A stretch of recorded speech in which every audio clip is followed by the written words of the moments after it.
Assalamualaikum warahmatullahi wabarakatuh. Di sini saya akan menjelaskan tentang malaria, malaria perniciosa, black water fever, dan blastoitis.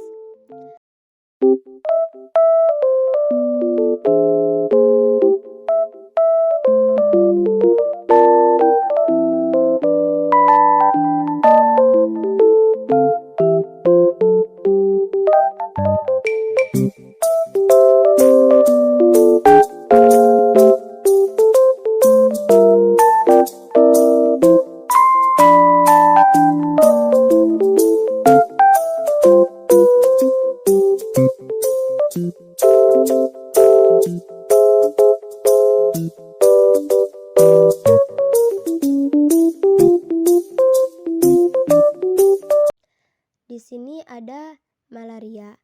Apa itu malaria?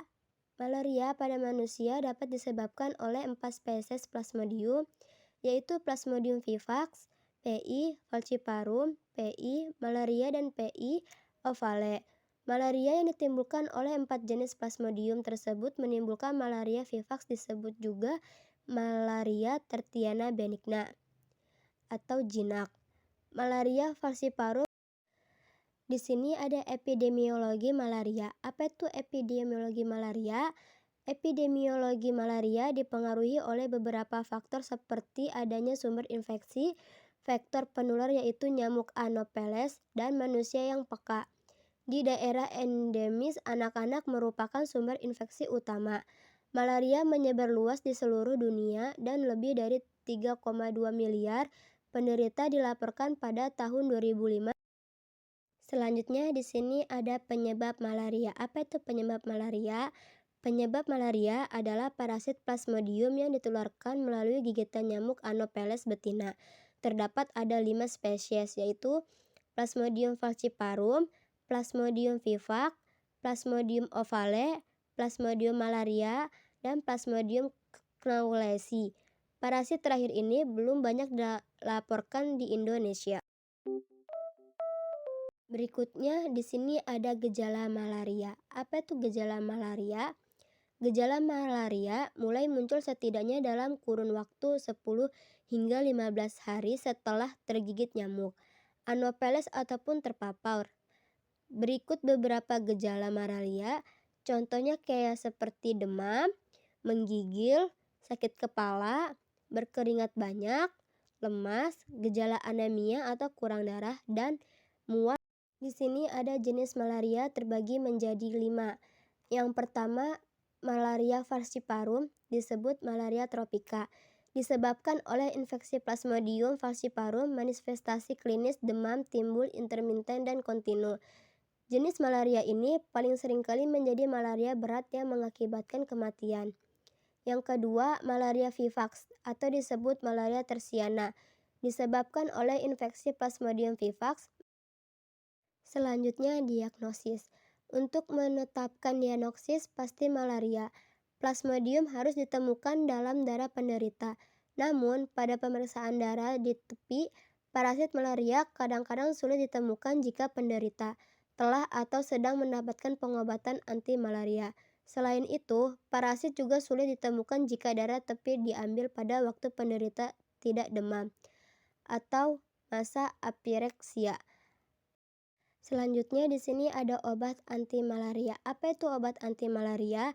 Obat anti malaria dapat dibagi menjadi 2 golongan, yaitu alkaloid alami dan anti malaria sintetik.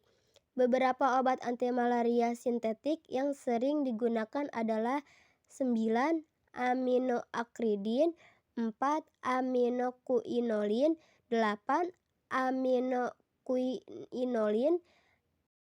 Selanjutnya, pengobatan terhadap spesies Plasmodium. Pengobatan terhadap spesies Plasmodium dapat dilakukan terhadap malaria akut atau disebut terapi radikal, terapi pencegahan pengobatan malaria yang pada orang dewasa.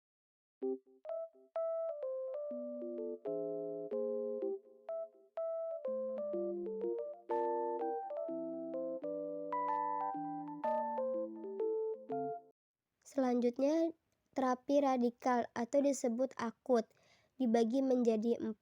Yang pertama ada malaria falciparum, yang kedua ada malaria lainnya, yang ketiga malaria falciparum resisten kloroquine, yang keempat ada malaria perniciosa.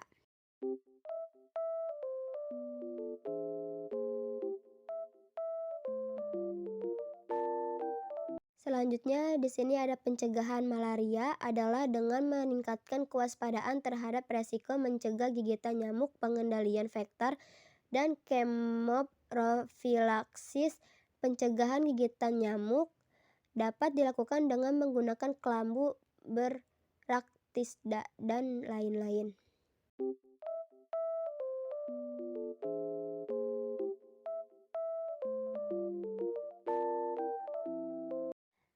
Selanjutnya di sini ada malaria perniciosa. Apa itu malaria perniciosa?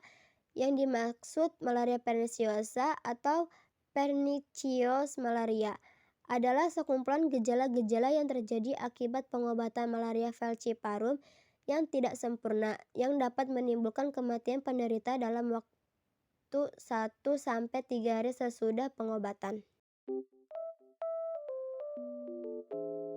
Malaria perniciosa memiliki 3 gambaran klinis.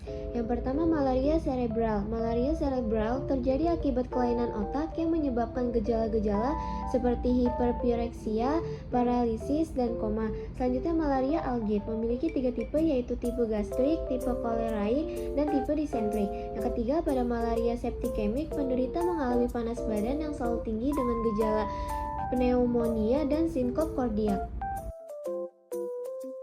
Selanjutnya ada blackwater fever. Blackwater fever adalah bentuk malaria falciparum yang disertai hemolisis intervaskuler, demam, dan hemoglobinuria.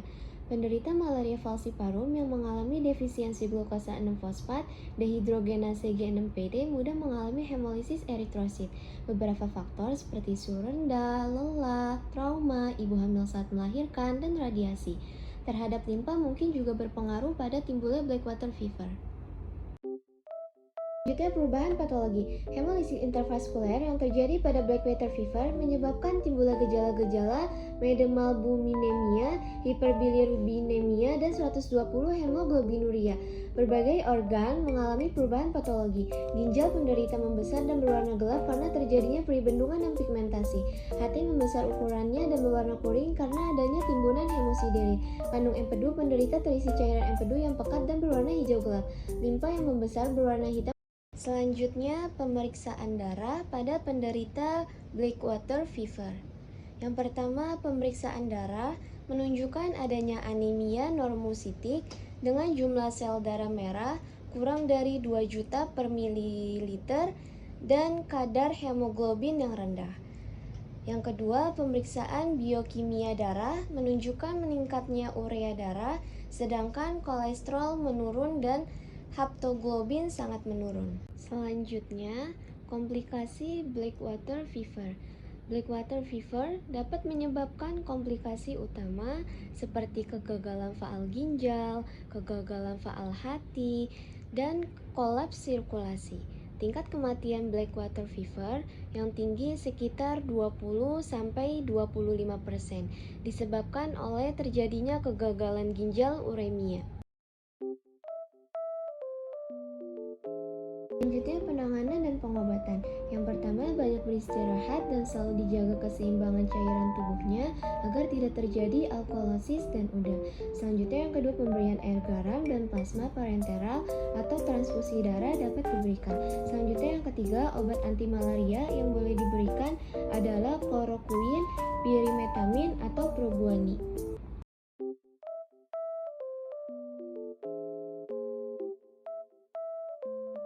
Selanjutnya blastositis. Blastositis adalah organisme yang belum jelas taksonominya, apakah termasuk sporoza atau jamur.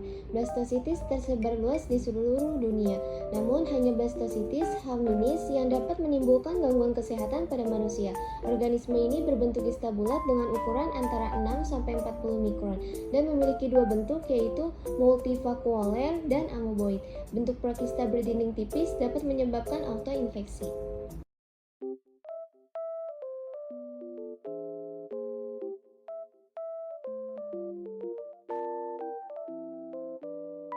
Selanjutnya, gejala klinis ringan seperti diare cair, nyeri perut, pruritus perianal, dan yang terakhir ada flatulence yang berulang.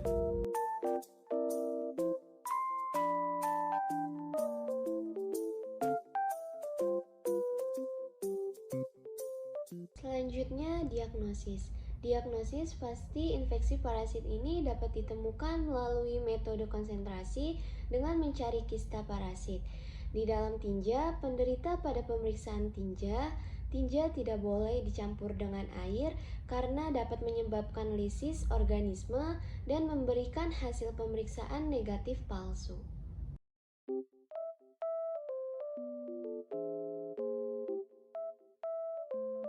Selanjutnya pengobatan. Yang pertama di obat metronidazole dengan dosis 3 kali 750 mg per hari selama 10 hari. Yang kedua iodokuinolin dengan dosis 3 kali 650 mg per hari selama 20 hari. Yang ketiga trimetoprim sulfamethoxazole dengan dosis 2 kali 1 tablet per hari selama 7 hari.